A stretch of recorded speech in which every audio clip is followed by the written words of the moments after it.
Merci à l'équipe de louanges. N'est-ce pas que l'être humain a été fait pour chanter la gloire de Dieu? C'est magnifique ce matin de les entendre. J'ai l'impression qu'au ciel, vous allez faire partie du band. Merci à Pasteur Jean, aux multiples pasteurs de Vie d'Espoir. Merci pour cette belle invitation. Parlant de sagesse, de crainte et de foi, je suis obligé de dire que Jean est une de mes grandes inspirations en termes de modèle pastoral, modèle d'ouvrier dans le ministère. Merci, Jean. Je te copie-colle parfois à ton insu. Oui, j'ai la joie d'être une espèce rare au Québec, une forme de YouTuber, réalisateur vidéo, mais en réalité, undercover, je ne le dis pas, je suis évangéliste. Mon but, c'est d'annoncer la bonne nouvelle du pardon des péchés à cause de l'amour de notre Seigneur et Sauveur Jésus-Christ. C'est le but de ma vie, mourir pour qu'il puisse être annoncé le plus possible, mourir à moi-même, bien sûr. Je n'espère pas physiquement, mais probablement un jour. Et ça fait 3 ans et demi que mon but, c'est de mettre en relation le cœur des Québécois et le cœur de l'Évangile. Je ne veux pas être dans les flaflas, je ne veux pas rester au niveau intellectuel. Je veux mettre le cœur de l'Évangile avec le cœur des Québécois. 2 entités qui ont eu tendance à s'en aller plus à la dérive dans les dernières années. Mon intention, mon but, c'est de les ramener ensemble.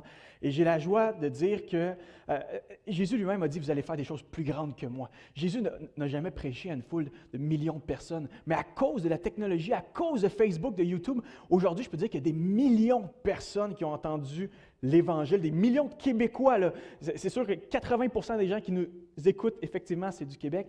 Et depuis 3 ans et demi, ce n'est pas des milliers, ce n'est pas des centaines de milliers, c'est des millions de personnes qui viennent entendre la bonne nouvelle de Jésus. Et pour ça, je m'en réjouis. Certains ne font pas juste l'entendre, ils l'accueillent, ils la vivent et en sont transformés. Donc, gloire à Dieu pour ça. Merci pour votre support, merci pour votre soutien. Montréalais, Vie d'Espoir, c'est vraiment apprécié. Ce matin, le titre de mon message, « Gagner son ciel ». Une expression qu'on a entendue lors de funéraires ou lors d'une conversation ici et là, « gagner son ciel ». Personnellement, j'ai longtemps cru que c'était comme ça que ça marchait. Pour avoir quelque chose dans la vie, il faut bûcher. Pour mériter quelque chose, il faut travailler. Rien de gratuit dans la vie. Vous avez déjà entendu cette expression-là, c'est certain. Rien de gratuit dans la vie. Bon, bien sûr, je n'ai pas toujours cru au ciel, encore moins au Dieu du ciel. Hein? Pendant plusieurs années, je ne voulais rien savoir. Jésus, Marie, Joseph, c'était l'affaire de mes parents. Moi, je voulais vivre ma vie. Mais du plus loin que je me souvienne, j'ai quand même toujours eu cette logique méritoire. J'ai adopté une logique méritoire. Pour obtenir de quoi, il faut s'arranger pour être à la hauteur. Pour réussir, il faut s'arranger pour être à la hauteur. Et peut-être même que pour aller au ciel, il faut être à la hauteur pour y entrer. Je concevais la vie comme un long escalier. Ici, on a juste 3 marches. Là. Je concevais la vie comme un escalier des œuvres. En fait, j'appelle ça l'escalier des « il faut ». Hein?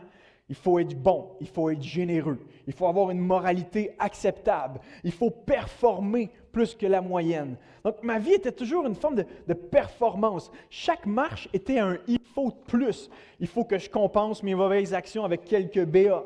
Il faut que je sois assez zélé pour les causes de l'heure. Il faut que je m'éduque constamment. Et ce qui est fou, c'est que je n'avais jamais l'impression d'en faire assez. Hein. Je montais les marches comme ça, puis ça devenait de plus en plus pesant.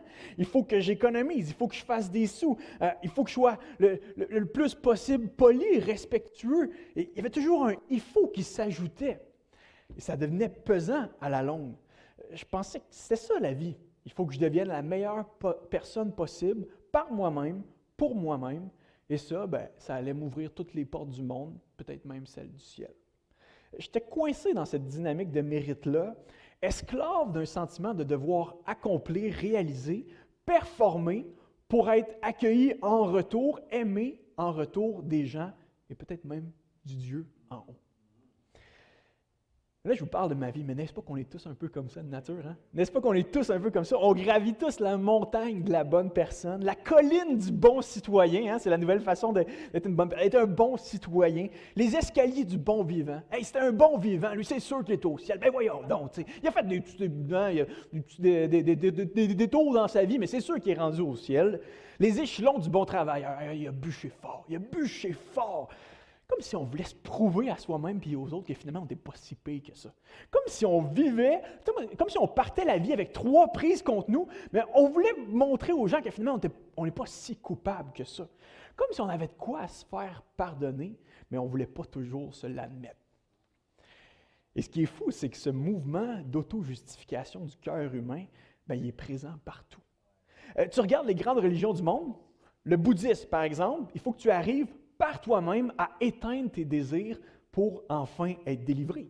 Dans l'hindouisme, le salut s'acquiert alors que tu détaches ton ego, tu te détaches de ton ego et tu t'efforces encore de vivre en unité avec le divin.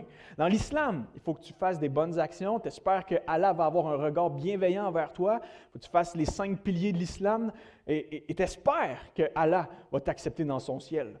Dans le judaïsme orthodoxe, c'est la repentance, la prière, l'étude, le travail acharné pour obéir à la loi qui t'obtient la faveur de l'Éternel. Dans le New Age, le salut s'obtient avec une nouvelle vision du monde, une nouvelle perspective des choses qui te relient à l'univers comme un tout. Même dans le karma, il y a des « il faut ». Il faut que tu sois la meilleure, il faut que tu fasses le plus de bonnes choses possible parce que c'est comme ça que tu vas en avoir en retour. L'univers comptabilise. Et là, j'aimerais vous dire que nous, chrétiens, nous sommes totalement exempts de cette logique méritoire et nous vivons les 2 pieds dans le ciel, même si nous sommes sur la terre. Mais non! Et là, je pourrais parler du catholicisme. D'abord et avant tout, il suffit d'aller faire un tour en période non pandémique à l'Oratoire Saint-Joseph et de voir des gens qui montent littéralement les marches à la recherche d'un salut, d'un Dieu vivant qui va les pardonner, étant donné qu'ils ont fait des bonnes actions, qui vont s'échapper du purgatoire le plus vite possible pour arriver au ciel. Liste de prières, liste de récitations, bonnes actions. Et nous, évangéliques, attention avant de lancer une pierre aux catholiques, parce que nous, si ce n'est pas notre piété à genoux par terre, mais c'est notre spiritualité des 2 mains des airs qui va nous acquérir le ciel. Je suis trop spirituel, Dieu doit m'accueillir. Et je m'inclus là-dedans parfois, hein, notre zèle, notre ferveur, des fois, je connais trop la Bible, mon intellect est tellement bon, je ne peux pas croire que Dieu ne voudra pas m'avoir en son conseil divin. Le cœur humain a cette tendance à s'auto-justifier, à vouloir être à la hauteur. Ce que pratiquement toutes les religions, les spiritualités, les idéologies séculières ont en commun, c'est que s'il existe un sauveur, eh bien c'est la personne que vous regardez dans le miroir tous les matins. C'est vous! Gardons ça en tête et ouvrons la parole de Dieu, ouvrons la Bible ensemble. L'Évangile selon Jean, chapitre 3, à partir du verset 1. Je vais lire tranquillement. Il y avait un homme qui s'appelait Nicodème, dans la version Sommaire que je lis en passant, membre du parti des pharisiens. C'était un chef des Juifs. Il vint trouver Jésus de nuit et le salua en ces termes. « Maître, nous savons que c'est Dieu qui t'a envoyé pour nous enseigner, car personne ne saurait accomplir les signes miraculeux que tu fais si Dieu n'était pas avec lui. » Jésus lui répondit, « Vraiment, je te l'assure, à moins de renaître d'en haut, Nicodème, personne ne peut voir le royaume de Dieu. » « Comment un homme peut-il naître une fois vieux? » s'exclama Nicodème. « Il ne peut tout de même pas retourner dans le ventre de sa mère pour renaître. »« Vraiment, je te l'assure, reprit Jésus, à moins de naître d'eau, c'est-à-dire d'esprit, personne ne peut entrer dans le royaume de Dieu. Ce qui naît d'une naissance naturelle, c'est la vie humaine naturelle. Ce qui naît de l'esprit est animé par l'esprit. Ne sois donc pas surpris si je te dis, il vous faut renaître d'en haut. Le vent souffle où il veut, tu en entends le bruit, mais tu ne sais d'où il vient ni où il va. Il en est ainsi pour quiconque est né de l'esprit. » Nicodème reprit, « Comment cela peut-il se réaliser? Comment ça peut se faire? Toi qui enseignes le peuple d'Israël, tu ignores ça? » lui répondit Jésus. « Vraiment, je te l'assure, nous parlons de ce que nous connaissons réellement et nous témoignons de ce que nous avons vu. Et pourtant, vous ne prenez même pas mon témoignage au sérieux. Si vous ne croyez pas quand je vous parle des réalités terrestres, comment pourrais-je vous parler des réalités célestes? Car personne n'est monté au ciel, sauf celui qui en est descendu, le Fils de l'homme. Dans le désert, Moïse a élevé sur un poteau le serpent de bronze. De la même manière, le Fils de l'homme doit lui aussi être élevé pour que tous ceux qui placent leur confiance en lui aient la vie éternelle. Oui, notre fameux verset Jean 3,16 que tout le monde connaît à peu près, même les gens qui ne sont pas croyants. Oui, Dieu a tant aimé le monde qu'il a donné son Fils unique pour que tous ceux qui placent leur confiance en lui échappent à la perdition, à la condamnation et qu'ils aient la vie éternelle. En effet, Dieu n'a pas envoyé son Fils dans le monde pour condamner le monde, mais pour que celui-ci soit sauvé par lui. Amen.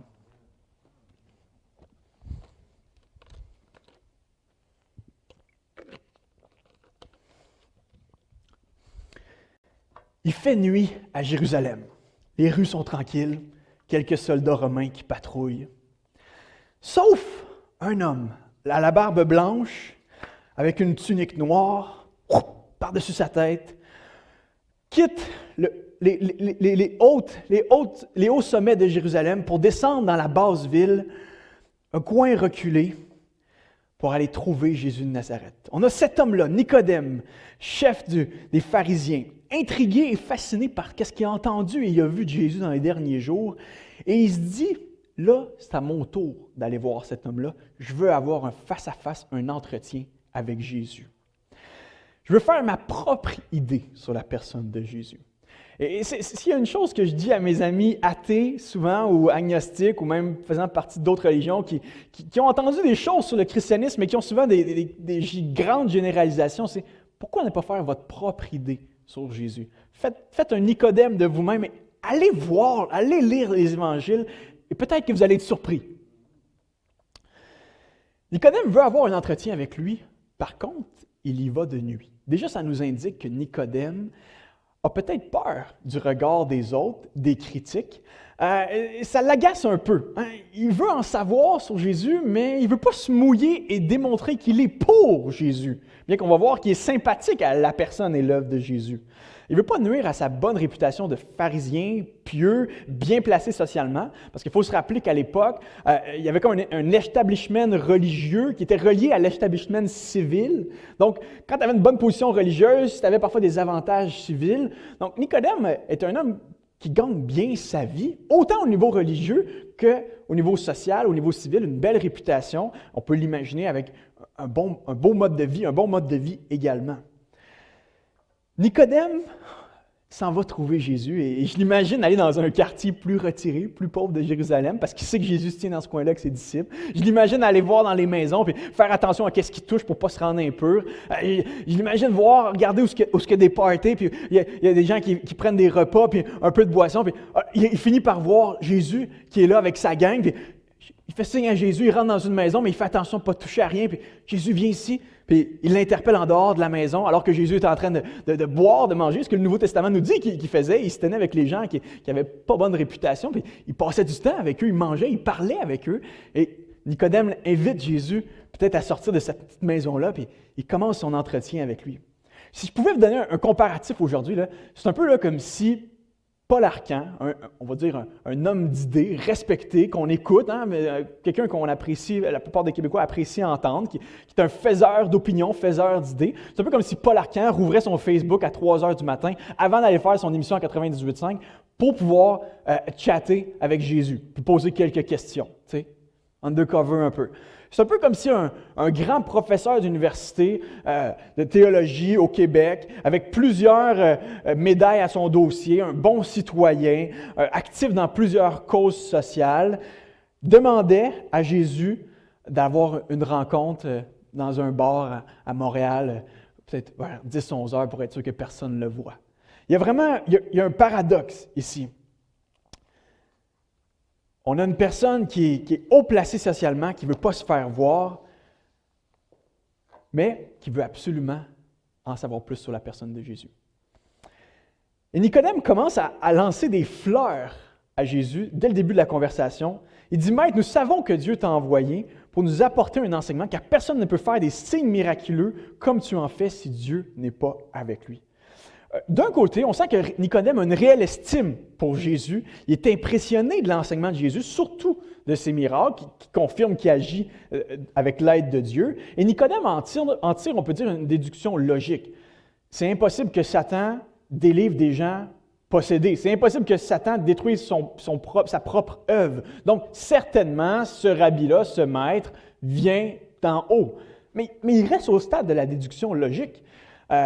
On peut même sentir une forme de superficialité dans son commentaire, même comme une réticence, un peu comme si Nicodème se devait d'être flatté comme un grand qui est capable de dire si une personne vient de Dieu ou non. Vous voyez, Nicodème se donne la position, le recul, comme si lui pouvait dire à Jésus, toi, tu viens de Dieu. Comme si Jésus avait besoin de se faire dire par Nicodème qu'il vient de Dieu. On sent que Nicodème se donne le droit de classer ou de déclasser Jésus. C'est comme s'il disait, moi, je devrais te rejeter comme le reste du Sanhédrin, mais je vois bien que tu fais des bonnes choses, fait que tu sembles venir de Dieu. Il veut en savoir plus sur Jésus, mais il n'est pas all-in. Il est sympathique, on peut dire, à Jésus et son enseignement, mais il n'est peut-être pas prêt à devenir un disciple. Il donne son assentiment à la personne de Christ, mais il n'est pas prêt à plier les genoux devant lui. Et Jésus, qui n'a aucun temps à perdre avec la superficialité et qui n'a pas besoin de l'approbation des hommes, on va se le dire, il a l'approbation de son Père dans les cieux et ça lui suffit bien en masse. Il dit à Nicodème, il change de sujet royalement en passant, hein, Jésus, il n'y a rien à faire d'être politiquement correct, hein, même quand tu lis les évangiles, il est politiquement incorrect la plupart du temps. Et il lui répond, je te le dis bien franchement, mon homme, personne ne peut voir le royaume de Dieu, même pas toi, s'il ne naît pas de nouveau. Même pas toi, Nicodème. Jésus brise l'enthousiasme de Nicodème. Tu sais, comment créer un malaise, là, un beau malaise, là, boum, Jésus le fait. Créer un malaise. On a devant nous là, l'homme le plus réputé, là, un des hommes les plus réputés de l'époque. Et Jésus lui dit, toi, Nicodème, là, tu viens me voir de nuit parce que tu es prudent et t'aimes ta réputation, mais en même temps, tu cherches le Dieu vivant, tu as une soif, c'est clair, c'est pour ça que tu viens me voir. Tu es coincé entre les apparences et le besoin d'un sauveur. Et c'est comme si Jésus lui disait, je vais te montrer comment sortir de ton obscurité ténébreuse. Il faut que tu naisses de nouveau. En fait, on peut peut-être dire que Jésus ne change pas tant de sujet. Nicodème vient lui dire qu'il le reconnaît du bord de Dieu. Je reconnais que tu viens du bord de Dieu, qu'avec qu'est-ce que tu fais, Jésus? Mais Jésus lui répond qu'il n'est pas encore du bord de Dieu lui-même. Il lui reste une étape indispensable à franchir, naître de nouveau. Jésus n'est pas tant intéressé à la perspective que Nicodème a de lui, mais plutôt à la perspective que Nicodème a de lui-même et de Dieu. Et c'est pour ça qu'il va directement au point. Et là, on se remet dans la conversation comme une caméra cachée. Là. On a Nicodème, là, qui est une sommité intellectuelle religieuse de l'époque. On l'appelait même le docteur d'Israël. Imaginez ça, là. Il faisait partie là, de la haute société. On le regardait comme un homme qui avait réussi dans la vie.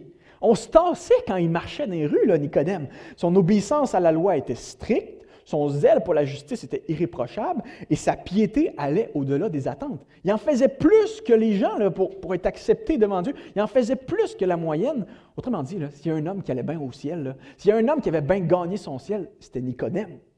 S'il y a un homme qui méritait d'avoir les portes ouvertes, les anges qui chantent la trompette alors qu'il arrive au ciel, bien, c'est bien Nicodème. Mais Jésus, c'est Rabbi-là, qui n'a pas eu une éducation de fou, qui n'a pas été dans les plus grosses universités de l'époque, même s'il n'y en avait pas, mais qui vient de Nazareth, un no-name, lui dit, Nicodème, si tu ne nais pas de nouveau, tu ne verras pas le royaume de Dieu. Et on a souvent le préjugé que la foi chrétienne est faite pour des gens qui sont pauvres, des gens qui sont poqués dans la vie, des gens qui ont besoin d'un sauveur. Hein. Moi, je me l'ai fait dire souvent, mais c'est parce que tu as une psychologie mentale qui fait en sorte que tu as besoin d'une forme de béquille psychologique qui t'aide à avancer dans la vie. On a ici un homme là, qui a réussi toute sa vie. Là. Il va bien, Nicodème, là, ça va bien sa vie. Il a des sous, il a la réputation, il a probablement une belle maison, une villa, il a probablement des serviteurs, tout ça. Jésus lui dit, m'en fous.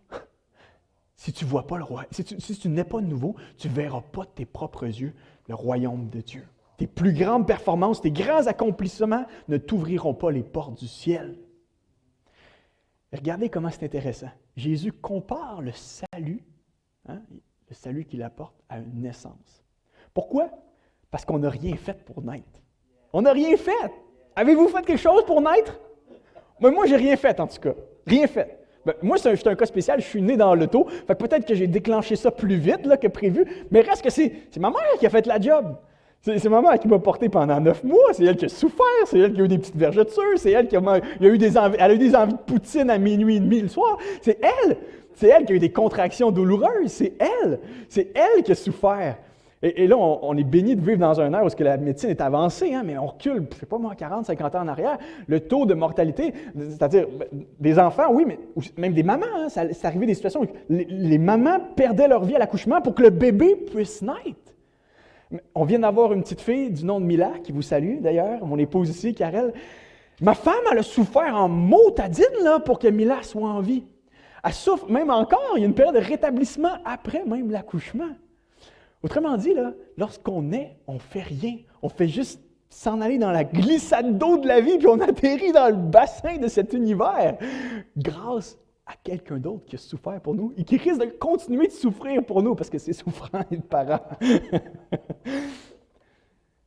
Le salut en Jésus-Christ fonctionne exactement de la même façon. Quelqu'un d'autre a souffert pour que vous ayez la vie éternelle. Quelqu'un d'autre a souffert pour que vous ayez la vie éternelle. C'est la plus scandaleuse des gratuités que je vous annonce ce matin. Un autre a fait la job à votre place. Il suffit de lui faire confiance.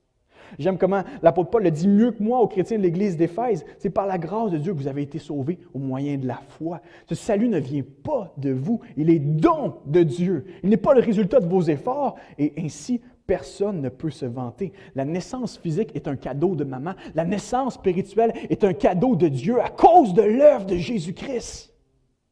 La grâce de Dieu ne sera d'aucune façon si elle n'est pas gratuite de toute façon, disait Augustin d'Hippone. En utilisant cette expression-là, cette métaphore-là, Jésus met le doigt sur le bobo, sur ce qui blesse dans la pensée et la vie de Nicodème. L'autosatisfaction. Nicodème pense qu'il est un bon gars. Nicodème pense que ses efforts, sa vie spirituelle, sa connaissance vont suffire. Mais Jésus met le doigt. Sans se l'avouer, Nicodème pense qu'il va mériter le ciel. Il est assez bon pour être sauvé. Le problème, c'est que l'être humain est pécheur. Et déjà, cette dynamique-là de penser pouvoir se sauver par soi-même, c'est probablement la plus grande rébellion qu'on peut faire face à Dieu. On cherche déjà notre salut, notre délivrance, notre espoir ailleurs qu'en lui. Déjà ça. On ne parle pas de moralité ici, on ne parle même pas d'avoir un code d'éthique respectable. Déjà, le fait de vouloir se sauver par soi-même, c'est un affront envers le Dieu Tout-Puissant. C'est une déclaration d'indépendance. Je veux vivre sans toi. Je veux m'accomplir sans toi. Je veux me réaliser sans toi. Je veux me sauver sans toi. C'est le cœur pécheur qui parle. Et que le Seigneur me pardonne moi-même parce que j'ai beau être chrétien depuis 10, 12 ans, puis encore, même mon ministère peut devenir quelque chose sur lequel je m'accroche, comme si c'est ça qui allait m'accepter devant Dieu, devant l'Éternel. Les symptômes d'un cœur éloigné et d'un cœur orgueilleux sont souvent très similaires. On cherche le salut ailleurs qu'en Dieu. On ressemble à des êtres humains. Lorsqu'on fait ça, on ressemble à des power bars qui essaient de se brancher sur elles-mêmes. Vous avez déjà essayé ça? Vous avez une power bar, vous essayez de brancher la power bar. Ça ne marche pas, il n'y a pas de courant. On ressemble à des gens qui se noient au milieu de l'océan et on essaie de fabriquer des échelles avec l'eau pour sortir de l'eau. C'est fou, là, c'est peine perdue. Nicodème, qui écoute Jésus passionnément, lui dit, bon, OK, comment qu'on peut faire dans ce cas-là? De quoi? Tu me parles de la nouvelle naissance, là? OK, c'est intéressant, là, parce que peut-être tu es un peu dans la peau de Nicodème ce matin. Hein? Tu m'entends parler, puis nouvelle naissance, dis-moi-en un peu plus, s'il te plaît. Et c'est ce que Nicodème répond à Jésus. Je ne peux pas retourner dans le ventre de ma mère une deuxième fois. 2 jours, ça ne me tente pas là, de retourner dans le ventre de ma mère, position fœtus, c'est un peu trop gros pour rentrer là. Nicodème, il se pose des questions sur comment ça peut se faire, sur la mécanique de tout ça. Et Jésus lui répond qu'il ne doit pas renaître physiquement, mais bien spirituellement. Jésus met une nuance. Il dit, personne ne peut entrer dans le royaume de Dieu s'il ne naît pas d'eau, c'est-à-dire d'esprit. Ce qui est né de parents humains est humain. Ce qui est chair est chair. Mais ce qui est né de l'Esprit de Dieu est esprit. Certains commentateurs ont pensé que Jésus voulait dire qu'il y a une naissance physique, une naissance des os. Hein? Les os sont crevés lorsque maman accouche. Et donc, pour naître de nouveau, il faut naître d'abord physiquement et ensuite il faut renaître spirituellement, c'est-à-dire naître d'esprit. Mais je pense ici qu'on a affaire à 2 synonymes. Lorsque Jésus dit « naître d'eau », il signifie la même chose en disant, c'est-à-dire naître d'esprit la seconde d'après. En fait, dans l'Ancien Testament, ce qu'il faut comprendre, c'est que souvent, l'image d'un bain purificateur, on pourrait parler d'une bonne douche qui nous lave de nos saletés, hein? Eh bien, c'est l'image d'un lavement intérieur que l'Esprit Saint va accomplir dans les temps de la fin. Et Jésus vient amorcer ces temps-là de la fin. Dans l'Ancien Testament, le lavement d'eau était utilisé pour dire, voici, Dieu va faire un lavement intérieur des péchés.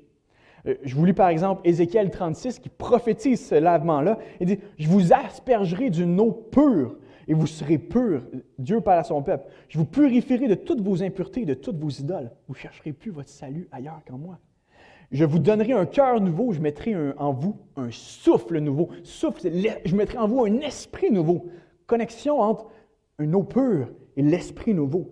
Et même si on va directement dans le Nouveau Testament, on peut lire dans la lettre de Paul à Tite, chapitre 3, verset 5, il dit « Il vous a sauvés non parce que vous auriez fait des œuvres de justice, mais en vertu de sa propre miséricorde, par le bain de la régénération et le renouveau du Saint-Esprit. » Une seule et même chose, le bain de la régénération, c'est-à-dire le renouveau du Saint-Esprit. Une purification par l'eau qui est l'image de ce que l'Esprit vient faire à l'intérieur de nous. Un car wash complet de mon existence.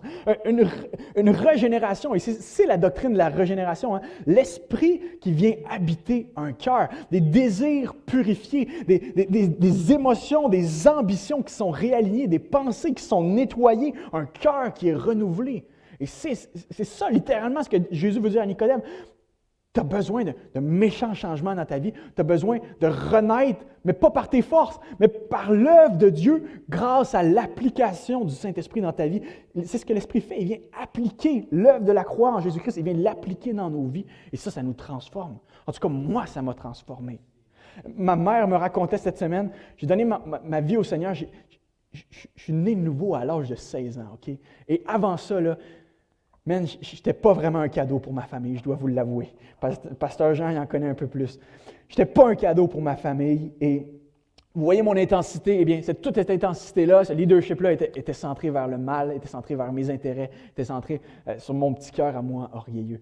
Mais à l'âge de 16 ans, j'ai compris les deux plus grandes réalités de ma vie. Je suis un crotté, mais Christ est mort pour un crotté comme moi. Et il m'ouvre les portes du ciel. Donc, j'ai plié le genou et j'ai pleuré sur mon divan. Et vous savez, la beauté de la chose, c'est que le lendemain matin, j'ai 4 frères et sœurs, le lendemain matin, j'étais gentil. Ma sœur me demande de passer le beurre à la table, puis j'y passe le beurre, puis elle regarde ma mère, puis elle dit « Mais voyons, qu'est-ce qu'il fait? » Tu sais? « Mais voyons, penses-tu vraiment là, que là, tu vas commencer à être gentil comme ça? Là, ça fait comme 4 ans que tu envoies promener toute la famille, puis tu penses que tu es le roi du monde, tout ça. Puis là, tu vas commencer à être gentil, tu sais. Non, il y avait de quoi de je ne peux pas le dire. Comme le verset le dit, je ne peux pas dire qu'est-ce qui s'est passé. Je n'ai pas une chirurgie. Mais il y avait des effets qui étaient là. Mon cœur était nouveau. Puis, est-ce que je suis devenu parfait? Non. Mais il y avait un esprit différent à l'intérieur de moi. Et c'est la nouvelle naissance qui s'était passée à l'intérieur de moi. Et je pourrais vous raconter 15, 20, 50 témoignages ce matin. C'est exactement ça, la nouvelle naissance. On ne peut pas dire, on ne l'a pas vu exactement, mais la vie de cet homme ou de cette femme est complètement différente. Nouvel esprit, nouveau cœur, nouvelles pensées, nouvelles émotions, nouvelles ambitions, nouvelle vie. Dieu peut le faire. L'homme est spirituellement mort dans son péché, aveugle dans son péché, boiteux dans son péché. Mais Christ peut venir remettre la vie, nous faire marcher sur le droit sentier, nous ouvrir les yeux. Et c'est ce qu'il est en train de proposer à Nicodème. Nicodème, tu viens me voir de nuit, mais tu ne le sais pas, tu es aveuglé par ton autosatisfaction. Ouvre tes yeux, le royaume de Dieu est devant toi, en ma personne. À cause que je suis là, Nicodème. Il n'y a personne qui est monté au ciel, là. Il n'y a personne qui est monté au ciel, mais tu as le ciel devant toi. Tu as le ciel qui est ouvert. Il y a une brèche qui est en train de se faire parce que je suis en train de te parler, Nicodème. C'est comme si Jésus disait, « Wake up, je suis là. Le royaume de Dieu est là en chair et en os. » Lâche ton orgueil, lâche ton autosatisfaction, lâche ton auto-justification, lâche tes « il faut », repens-toi, crois en moi et tu vas naître de nouveau.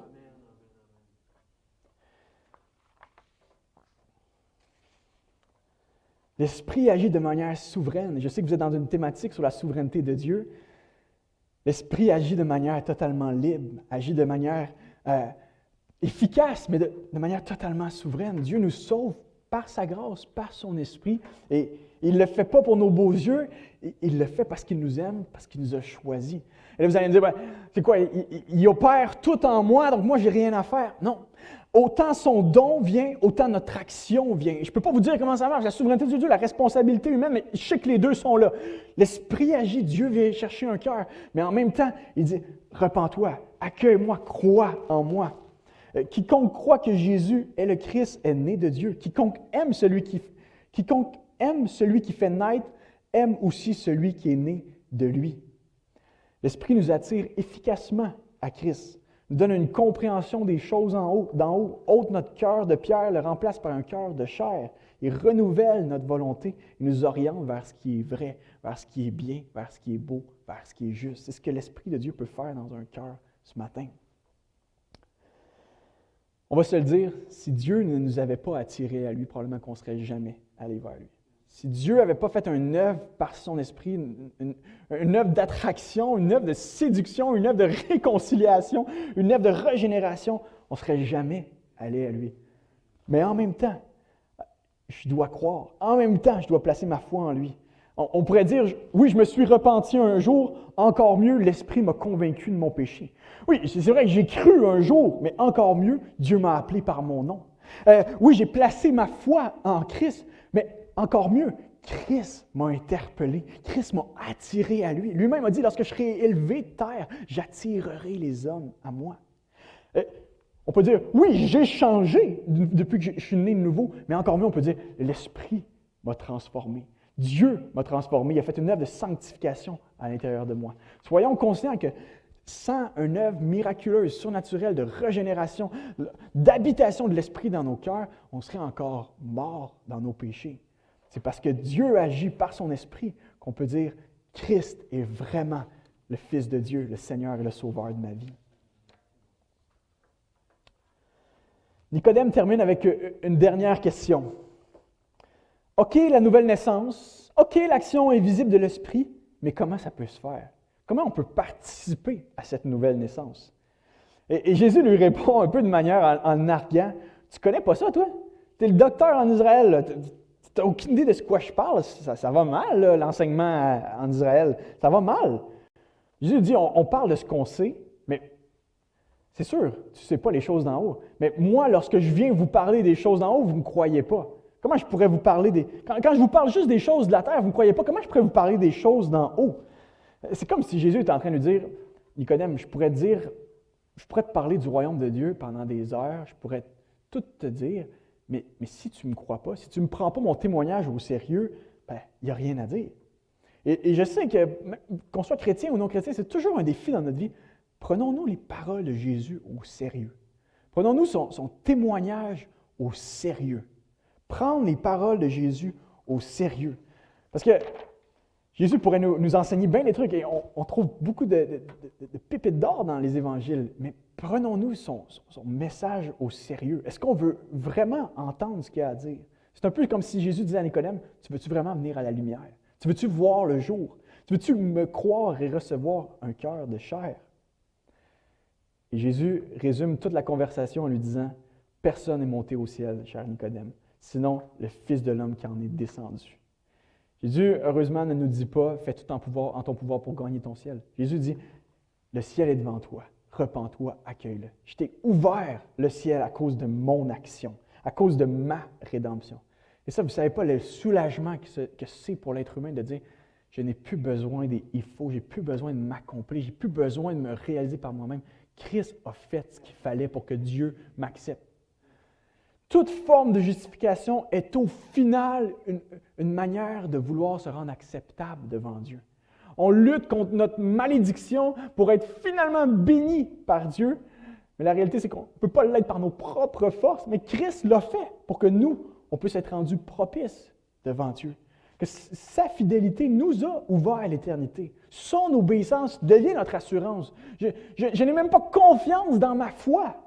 Je n'ai pas confiance dans mes œuvres, mais même ma foi, je dis, oui, je crois en toi, mais viens au secours de mon incrédulité. Même ma foi n'est pas une œuvre suffisante pour m'obtenir le ciel. Même ma foi est trop faible, trop vacillante. Ma foi n'est qu'un oui, ma foi n'est qu'un moyen, ma foi c'est une lentille vers laquelle je regarde vers Jésus. Et c'est intéressant le texte que Jésus prend pour parler de la nouvelle naissance. Ensuite, pour répondre à la question de Nicodème, comment ça peut se faire? Il retourne dans le livre des Nombres, Nombre 21, à cet épisode où est-ce que le peuple d'Israël avait chialé, c'était plein, il était sorti d'Égypte, mais là, il était en cavale dans le désert, avec peu de moyens. Et là, il chiale en disant, on veut retourner en Égypte, pas grave, même si on était esclave, au moins on avait de la bonne bouffe, au moins on était bien nourris. Et là, qu'est-ce que Dieu fait? Eh bien, Dieu les punit, Dieu les châtie, des serpents qui viennent les mordre. Et puis, qu'est-ce qui se passe ensuite? Le peuple se repent et le peuple dit, on se repent, c'est correct, on veut se soumettre à l'Éternel. Et Dieu dit, parfait, Moïse prend un serpent, tue-le, mets-le sur une perche de bois et n'importe qui va regarder ce serpent-là va être guéri de sa morsure de serpent. Vous entendez cette histoire-là, puis vous dites, c'est assez barbare, c'est assez épique comme histoire. Attendez un instant, là. On a ici un peuple qui délaisse complètement la main de celui qui vient juste de les sauver d'esclavage. On a ici un peuple là, qui se remet sous la condamnation de Dieu, alors qu'ils viennent juste d'être libérés par Dieu. Ils se remettent à chialer, se remettent à être incrédules, se remettent à vouloir faire à leur façon. Et Dieu envoie une correction pour les ramener sur le bon chemin. Et ça marche. Bonne nouvelle, ça marche. Ils reviennent et disent, on veut finalement se soumettre à toi. On te demande pardon, Moïse. On te demande pardon, Seigneur. On veut revenir à toi. Et Dieu pourvoit un sacrifice en un serpent. Mais en fait, ce n'était qu'une image du vrai sacrifice qui allait venir plusieurs centaines d'années après. Parce que le vrai serpent pendu au bois, qui est devenu d'ailleurs le modèle d'affaires du marketing des pharmacies, hein? On a une perche avec un serpent autour. Eh bien, le vrai serpent est mort le 2000 ans sur cette croix, et son nom, c'est Jésus-Christ. Et c'est intéressant parce que Dieu avait seulement dit de dire à Moïse, il faut que le peuple regarde le serpent, et ils vont avoir la vie sauve. Quelle belle définition de ce que c'est un chrétien. Le chrétien n'agit pas, n'œuvre pas. Mais même sa foi est passive en réalité devant l'œuvre active de l'Esprit et il ne fait que regarder à Jésus. Et il voit en lui ce que rien ni personne ne peut lui offrir dans ce monde, même pas sa propre vie, c'est-à-dire la vie éternelle, la réconciliation, le pardon gratuit pour ses péchés. Le chrétien regarde et voit en Jésus la plus belle chose du monde entier, le salut pour l'humanité, le salut pour mes propres péchés, pour ma vie. Donc, ce matin, c'est mon encouragement pour vous. Avez-vous mis les yeux ailleurs? Avez-vous mis les yeux sur le miroir? Avez-vous mis les yeux sur quelque chose, sur quelqu'un d'autre que sur Jésus-Christ? Il est le seul qui peut vous sauver la peau des fesses, le seul qui peut vous rendre la vie sauve, le seul qui peut vous ouvrir les portes du ciel. C'est lui. Il faut que les chaînes du « il faut » tombent. Christ a fait ce qu'il fallait pour que Dieu m'accepte. Le récit de Jean 3 ne nous dit pas comment ça s'est terminé pour Nicodème. On le voit réapparaître à la fin de la vie de Jésus et même dans le milieu de la vie de Jésus. Il semble encore être sympathique à Jésus, mais il y a un silence, ou du moins il y a un point d'interrogation. Coudon, il est-tu devenu disciple? Il ne l'est-tu pas? On ne le sait pas. C'est quasiment comme si le narrateur voulait nous dire, vous êtes tous un peu comme Nicodème. Choisissez la fin de votre histoire maintenant. On a tous un petit côté nicodémien, je ne sais pas comment je pourrais dire ça. Où est-ce qu'on veut tester Jésus, on veut connaître un peu plus et parfois on n'est pas sûr, est-ce que je garde un salut humain ou je place mes yeux sur Christ? Eh bien, c'est la question de notre existence. Allons-nous chercher notre salut ailleurs qu'en lui? Allez-vous faire partie de ceux qui mettent leurs yeux sur Christ et qui voient la plus belle chose, le pardon de leurs péchés et qui échappent à la juste condamnation qui pèse sur leur épaule. Parce que oui, lorsqu'on ne place pas nos yeux sur Christ, c'est pas comme si on écopait d'une pénalité. On est déjà en condamnation. Le fait qu'on soit en vie dans ce monde est déjà une grâce. Si Dieu devait nous donner ce qu'on mérite, il devrait nous éliminer sur le champ. On est déjà dans une condition rebelle, pécheresse, éloignée face au Dieu créateur, au Dieu d'éternité. On est déjà avec 3 prises à notre dossier. Donc, c'est pas, les chrétiens Ça, c'est donc bien intense, qu'est-ce qu'il prêche? Si tu ne crois pas en Jésus, t'es foutu. Non, tu es déjà foutu, donc crois en Jésus. C'est ce que Jean 3 nous amène à croire. C'est ce que Jésus est en train de dire. Dieu a tant aimé le monde afin qu'il échappe à la perdition et qu'il ait la vie éternelle. Jésus n'est pas venu pour condamner, mais il est venu pour sauver. Mais celui qui ne croit pas, eh bien, il est déjà condamné et donc demeure dans la condamnation. Donc, ce matin, c'est mon plaidoyer pour toi qui m'écoutes, toi qui es loin de Dieu. Crois, vois Jésus, place ta foi en lui et tu vas être sauvé. Tu vas être sauvé non seulement de ton péché, mais tu vas être sauvé de ce mouvement d'orgueil, d'auto-justification, ce mouvement pesant sur les épaules de devoir être à la hauteur, de devoir être bon, de devoir gagner son ciel. Christ t'a gagné le ciel. Reconnais-le, vois-le. Question à laquelle chaque être humain va devoir répondre un jour. Est-ce que j'ai passé ma vie à gagner mon ciel ou j'ai reconnu le seul être humain, 100% homme, 100% Dieu, qui est venu m'ouvrir les portes du ciel? Jésus-Christ de Nazareth. J'aimerais terminer en prière avec vous ce matin, afin que le Seigneur, par son Esprit, vienne appliquer ces vérités dans nos vies.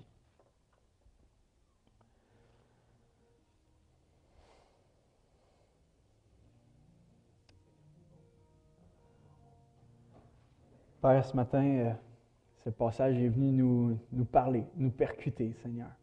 Merci pour ta parole qui nous révèle ce qui est vrai et ce qui nous révèle ce qui est faux aussi dans nos cœurs.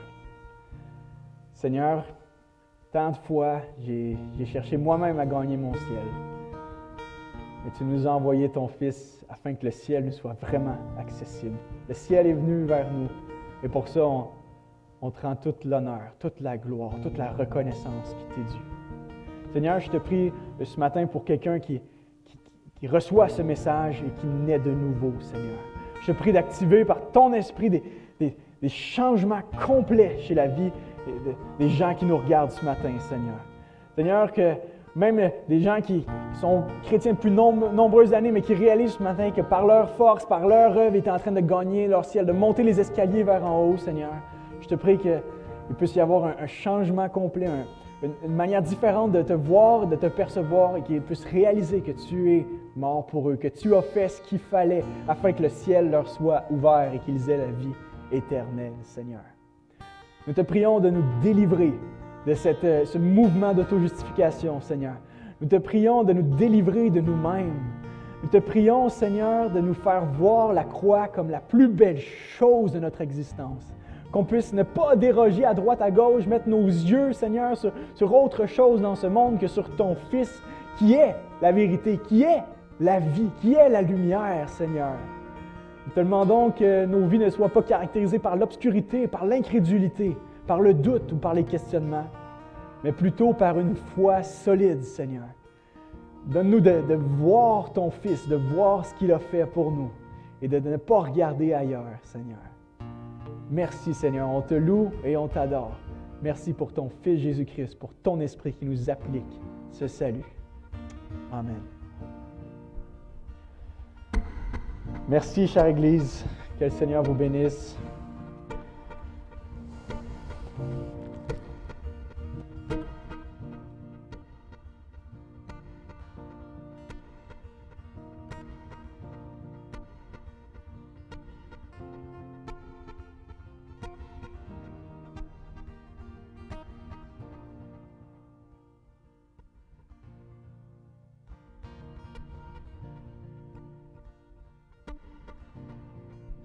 Bien sûr, ça prend un micro.